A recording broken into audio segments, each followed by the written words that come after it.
is the Orange Zone, sponsored by Apex Entertainment. What's up, everyone? Welcome into another episode of the Orange Zone podcast. Full crew today. We have Ashley Wenskoski. We have Lawrence Moten, SU basketball great. I'm Samantha Croston. Shout out, Westbrook Shortell, one of the photographers at CNY Central, photojournalist, who is helping out with this episode. Today, we're talking about a lot of different things, from Syracuse men's basketball, what's at stake, and really the most important game of the season coming up tonight. We record on Tuesdays. We also are going to talk about an article that came out by Mike Waters from Syracuse.com that gave some really interesting insight into where Syracuse is in this crazy NIL landscape and where some of the other teams in the ACC are. Let's start with that article fast because I thought it was really interesting and it sort of bomb dropped yesterday and sent Syracuse Twitter into a whole spiral. A frenzy. I mean, you know how that can be. Syracuse Twitter is just a place. Let's just say it. You're either a member of Syracuse Twitter or you are not. You either know the people in the what's going on, or you're in it or you're not. You're either a lover of Syracuse Twitter or you're a hater of Syracuse Twitter. And either I would understand and respect. Right. The point is that this entire article, I would encourage people to read through it. I really thought it was a great article, very informative, lengthy. But the numbers were the things that got people's eyes popping. And one quick thing I'm going to read here for you guys. It says, according to sources, Syracuse had a little more than $2 million to put together its 2024-25 roster, believed to rank in the middle of the pack in the ACC. Compare that to Louisville's reported $4.5 million budget. Wow. I mean, there are other things to essentially go through, but the point is that I think a lot of the times in this article you were seeing that what Syracuse was able to offer was hundreds of thousands of dollars lower than what some of the other offers were coming in at. You read through this article. What'd you think? Yeah. First of all, I just want to put it out there that I think Mike Waters is one of the best journalists in Central New York. Absolutely he fantastic. really did some insightful reporting with this article and really put some numbers behind some things that we had all been kind of speculating about earlier this season, but now we actually have some numbers to back them up. So shout out to Mike Waters. Yeah, I think reading through this article, I mean, just comprehensively, it gets into some more details, you know, the center chase behind getting Eddie Lampkin, and Lampkin was kind of what they could afford, but also did stretch them a little bit NIL-wise with that limited $2 million budget. I mean, Lampkin's taken up, you know, a quarter of that alone, over a quarter of that. So reading through it, I think really when I finished taking it all in, I think I was left with the overwhelming feeling that Syracuse, I mean, starkly behind where they were, behind where we thought they were NIL budget-wise for the men's basketball team. That does not, I want to put the disclaimer because I know some people took this article in a weird way, that doesn't necessarily take away from what we're seeing on the court this year, but it's a part of it, right? They were and Adrian Autry and his staff were very limited financially in putting this team together, probably more dramatically than we all thought. Has there been some coaching issues and, you know, there are on the court basketball logistics that can improve and coaching style things that can improve as well, but this, I mean, this is dramatic. Moten, you said something earlier that I found interesting. You were kind of bringing up the point that to you this is a new world and you sort of think that the price of all these things is too high. Like, does it surprise you that these numbers for players are coming in at several hundreds of thousands of dollars or even over $1 million in some cases? Well, not really surprising. You know, of course, the era that we are in now, it is what it is. It's kind of like, it just a little shocking to me just as far as thinking about the numbers. But the reality of everything is this is a new time. This is the time of the NIL, and basically, if you don't have the funds, you can't be a part of the top-notch teams. And we're learning that now. $2 million is nothing. Let's keep it real. $2 million is nothing when it comes to NIL money and trying to get the top players out of the portal, or even up-and-coming freshmen out of high school or whatever, prep school or whatever it may be. That's nothing. And I honestly feel that if you don't have $10 million or more, what are we even talking about? You know, I look at these SEC schools who have $10 and $20 million to spend to get the top-notch players, and they will get the top-notch players because they have the money. So $2 million is nothing. And right now, it's showing. It's actually showing. You get what you pay for, and we let's keep it real. We haven't had we don't have the NIL money that we think we might have. We might want to talk about it, and a lot of people act like they got the funds, but $2 million is not a lot of funds. And I'm going back Sam and Ash, to what I said a couple of weeks ago, the major loss that we did was losing Adam Weitsman. He was that big piece that we needed to keep this thing fluctuating and keep it going. We talking about a guy who brought in Tom Brady, from Jalen Hurts to Gronkowski, Allen Iverson.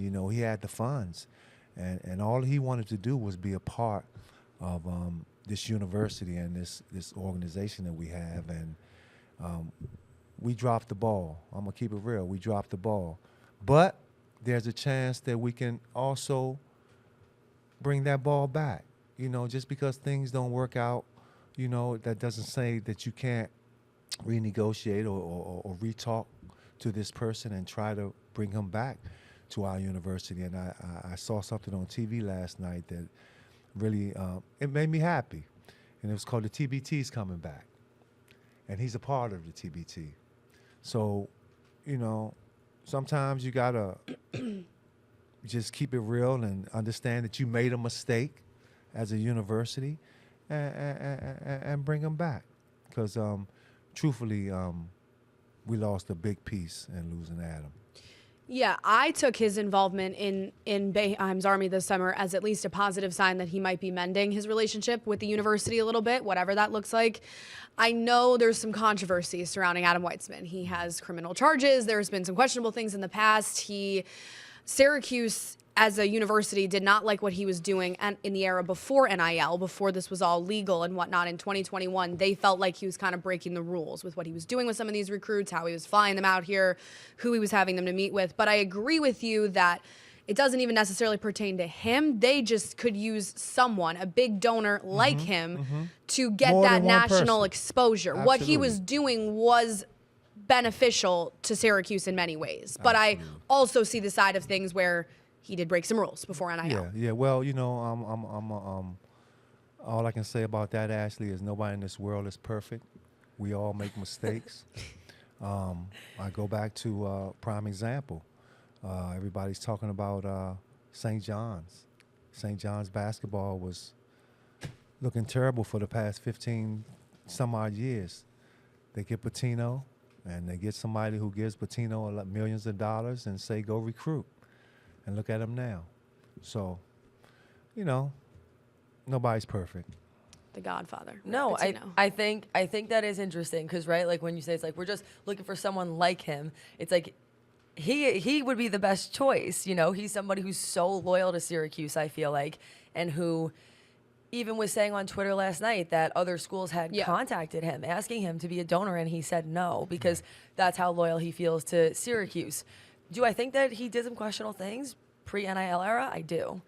That being said, if he never got charged with anything and now we're post-NIL era, it's like, why not bring him back? Because now anything he's going to do is going to be legal, and he has all this money and he wants to spend it probably. Like now I kind of feel like good time to mend it because he couldn't get in trouble for anything anymore. But I know what you mean. If I was a university person or a decision maker, sure, I'd be thinking about what could happen or what might have happened in the past. But I just feel like now that it's all legal, you need money, and he's somebody who has the actual legitimate sums that you need to be able to turn a program around. Mike Waters put 3 bullet points at the end of his takeaways from his study, quote unquote. And the last one says, the lack of funds compared to those at other schools led to the coaches coming up short on or just simply having to pass on top-level guard prospects. When Moten says you get what you pay for, that is never not going to be true again. Right. Yeah. Can I point something out to go off that bullet earlier in this article again? So he did a big comparison on Louisville. Like you said, Louisville had a larger sum of money to spend, but Louisville's a school, I think, with the basketball program that maybe is kind of comparable to Syracuse in terms of a smaller level ACC school. It said Louisville's roster offers 2 revealing player additions. Noah Waterman, a native of tiny Savannah, New York, began his college career at Niagara, had a few stops, went to BYU. He's a 6'11" center, and he was then again in the transfer portal this offseason. Syracuse had interest in him. He ended up going to Louisville because they came in with an offer of nearly $1 million, according to an agent, which is more than the $850,000 that SU had spent on starting center Eddie Lampkin. Again, that's actually more than I thought before. So almost half of Syracuse's $2 million NIL budget went to Lampkin. And then there's Frank Anselm, who played at Syracuse to begin his career. He had transferred to Georgia, but was back in the portal. Syracuse had no interest in Anselm, the article says, which is just as well because Louisville offered him $300,000. He is now their third-string starting center, and this is the part that got me. J.J. Starling, Syracuse's leading scorer, by all means, their star this season, is making slightly less than Anselm, which means he's making under $300,000. Now, is that a lot of money for a college kid to make? Absolutely. Is that a lot of money in the NIL era? Absolutely not. And the alarm bells went off in my head, just that, I mean, we're going to have to pony up the money if we want to keep J.J. Starling. 100%. I mean, you even look at, I thought even the Kadari Richmond example. Yeah. It said when Richmond's representatives learned what Syracuse could pay, they realized it wasn't close to what he would command. Essentially, Syracuse was in the $700,000 range. 4 days after taking an official visit to Oklahoma on May 3rd, Richmond committed to St. John's, which offered an NIL deal close to $1.2 million, according to two agents in the space. Yeah. It is really like they got outbid on essentially everybody. Yeah. So, of course, now we're in the situation that we're in. But you're right. I mean, to think that you could keep a guy like J.J. Starling on a $300,000 salary, which I know sounds insane, but it's not going to happen. No. And I think this points out a broader issue, right, across, we've asked, these questions have come up in press conferences with Adrian Autry, with Fran Brown, which the football program's a little bit different. I think there's a lot more NIL there. But you know, all these coaches have been asked, do you feel you have the resources to be competitive in this NIL landscape? And they've all said yes. And to me, at least for the men's basketball team, this article and the numbers revealed here, I mean, I think that answer has to be a no as of right now. And then the next question, the follow-up question to that is, what do you attribute that to? You know, is it the school allocating less funds? Is it NIL, those collective donations? Is there less to the men's basketball team? That's a broader issue, is why isn't there enough money coming in? But I just think this article was kind of stark. Yeah, that's a special article that you guys just talked about with Mike Waters, who's a great guy. Right now, guys, we are in what I call the monopoly NIL era, and it's all about the money. But at the same time, people need to understand it can't just be about the money. You have to recruit right, and you have to recruit the player that fits your style. All of that comes into play with the money. See, you can have a bunch of money, but you can bring guys in who doesn't even fit your style of play, and it makes the whole thing look bad. So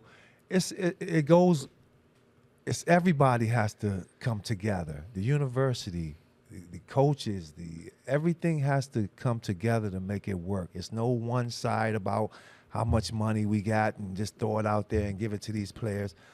You got to have the proper recruits, the proper recruiting coaches, people who are going to fit your style. And like I said last week, the last thing that I want is for a player to come to my university or my school, and I'm the chancellor or whatever, and the first thing you're going to say is how much you got. Mm-hmm. I don't want you.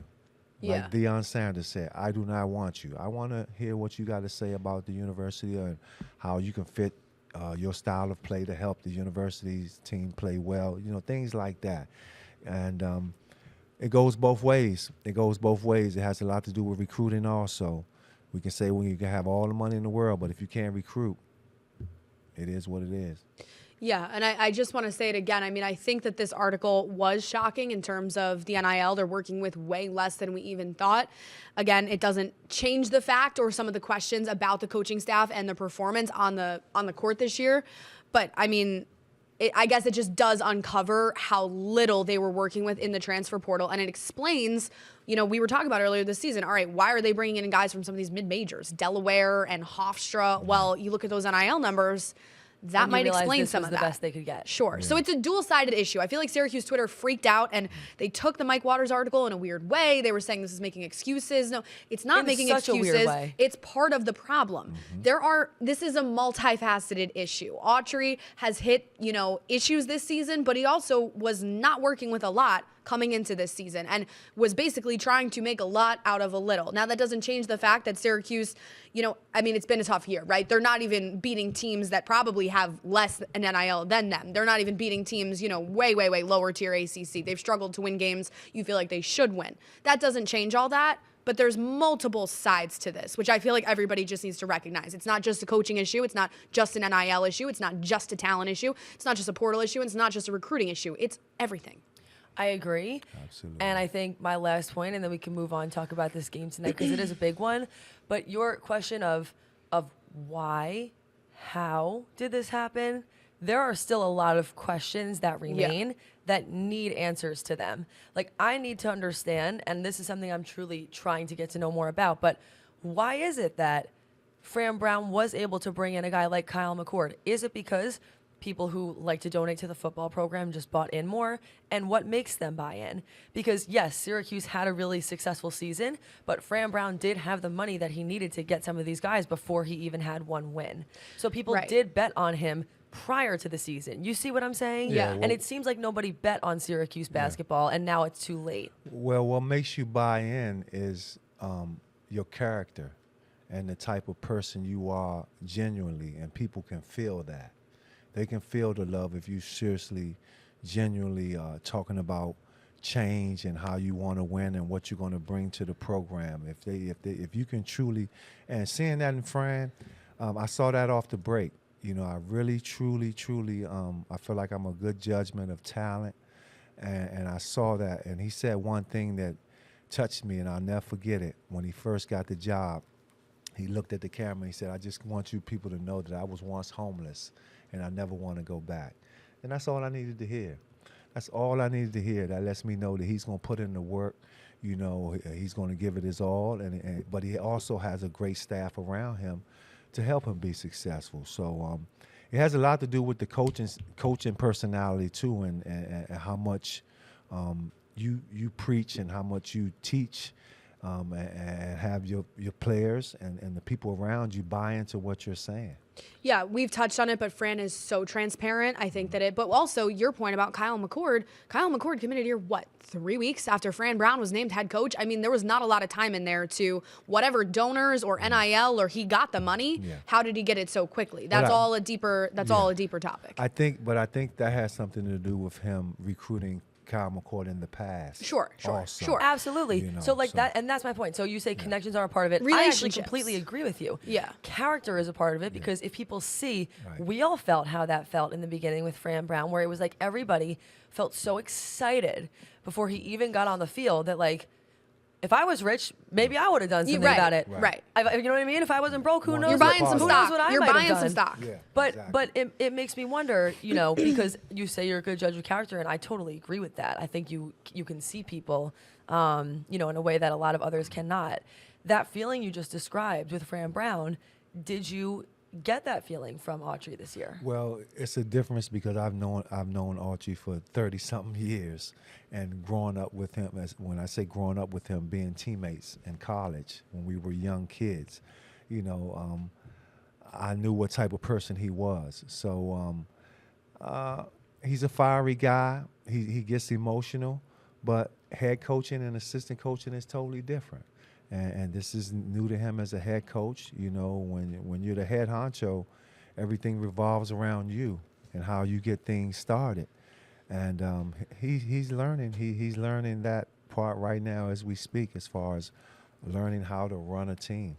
If you were one of his assistants right now, and you were trying to tell him... If I was one of his assistants right now, we would definitely have a better record than we have right now. That's facts. And I believe that. Hire this man. But if you were his assistant right now and you were trying to give him advice on how to get more NIL money, what is one piece of advice you'd give him or tell him to do? We got to call Adam. I will make that call ASAP. I'm going to keep on saying that. You know, this is something that we will have to do. We will have to call Adam and other people also. Adam's not just the only person. But first dibs, I'm calling Adam Weitsman again. I'm talking to him, and I'm trying to make him come back, and so we can get this thing cracking. Because the one thing I do know about Adam as a person, great guy, but as a person, he wants to see Syracuse win. Yeah. And that's all we want to see as fans, as former players, as alumni. We want to see us get back to the status that we were on in the past. And there are other great people around who have funds too. But, you know, as I say, don't talk about it, be about it. And I think that's right. We're talking about the localized, right? Just to wrap up this NIL discussion and then get into NC State. Like, I think the broader question and where Syracuse fans really are having a hard time right now is how did a basketball program that we always talk to you about in your day that was at the premier, I mean, one of the top 10 programs in the nation, how did the university allow it to slip in this NIL era so far? Because it has, right? The NIL era is only a few years old. The program has slipped in the NIL era. So I guess how do you get it back to being nationally competitive? And people want to know, I mean, how does that happen? How does the school, I guess, become that unprepared to modernize in this era? I agree. Yeah. Well, you can't forget about the foundation. And the foundation of people are guys who were before me and guys after me. You know, the Derek Colemans, the Billy Owens, the Dave Bings, you know, Roosevelt Bowies. You know, keep us in the loop. You know, keep us affiliated. You know, we want to see Adrian be successful. You know, he's a former teammate of mine. I want to truly see him be successful, but at the same time, you got to stay in touch. You know, we want to give you that love, but you got to want it. Yeah, totally agree. That's well said. All right, looking ahead to tonight, Syracuse. Tomorrow, so sorry, tomorrow. Syracuse, NC State. Really, ultimately, the biggest game of the year. They're trying to get into the ACC tournament right now. They are essentially on the bubble. There's a chance they can get in. There's a chance that they will not. But the teams below them are Boston College, NC State, and Miami, Florida. So again, to set the scene, if the season ended today, Syracuse would be in, but they would be the last team in. Yeah. 15 teams make it in, 3 teams get left out because of the addition of those ACC West Coast teams. How are you guys feeling, and what does this mean? Moten, we'll start with you. Yeah, this is truly one of the biggest games of the year, if you ask me, for the simple fact that this is to see who gets in the ACC tournament. I truly feel like we're tied right now with NC State. So if NC State beats us, we're that third team out. They're right under us. Yeah, Syracuse is 5-11 in conference. NC State is 4-12 in conference, but obviously that would be evened up if we lose. It's almost like 2 wins. Yes. You know yeah, what I mean? it's So, almost like 2-1 when you go head to head. absolutely. Syracuse is also tied with Cal, but I should point out they have the tiebreaker over Cal because they beat them on the West Coast. So yeah, I mean, if Syracuse loses this game to NC State tomorrow night, they are in deep dark trouble for the ACC tournament, which is, I mean, listen, I've heard mixed opinions from fans. Fans have said, you know, they're playing for their pride and they should want to be there. And like you mentioned, you know, you get to the ACC tournament, you never know what can happen. You can go on a run. Syracuse has never, I believe, advanced to the semifinals of the ACC tournament in the decade that it's been going on. But I mean, I've heard some scary things from fans that are saying, like, we just are done with this season. Let's wrap it up. So we'll see what happens. I mean, it's in their control tomorrow with the fact that NC State is coming to town. Truly in our control, where it's a home game. Protect your home. And after that, I look at Virginia Tech is not going to be an easy game. And Virginia's not going to be easy the last game of the season. And SMU's not either. And I gave them last because I just didn't want to say that. Yeah. So this is the game that we need, guys. Let's get it done. Yeah, I think that if you're a fan, but you're saying that we should wrap the season up, you're just a hater. Like, Right. there's no reason that you shouldn't want to at least see them try and succeed. The only good thing that would come out of them missing the ACC tournament is that once and for all, it would be that final nail where people need to look in the mirror and realize how horrific this situation has truly become. Yeah. But besides that, there's no other reason why you wouldn't want them to get a chance. What would be your guys' predictions? And then we'll get out of here. You think they're going to win or lose? Well, I'm biased. I'm going for the win. You know, protecting your home. Let's get it. This team is so streaky. I feel like I'm glad we haven't actually been doing predictions this year because they are so hard. Sometimes they're, competitive in I a know. game you think they're not going to be, Haven't and looked then at the spread or they anything. lose I'm games that just- you think they're going to win. So, I mean, I'll go with them winning. They're at home. I think they know the urgency of this game. I think they are playing for pride and to get into that tournament, and they know that it's important. So I'll take them purely based on the fact that they're at home, but I can't say I'm particularly inspired. And not only are we playing for pride, understand this, this 12-man roster that we have this year, it's going to be different next year. So some of these guys, if you want to play for your portal money for where you're going next, step it up. Yep. All right, everyone. Thanks so much for joining us. By the way, I think they're going to lose, but it's no offense to the team. I just think once something goes bad for them, it tends to go worse, and it's hard for them to mentally get out of the hole. Either way, we appreciate you guys being here. Thanks so much for sticking with us, and we'll see you next week.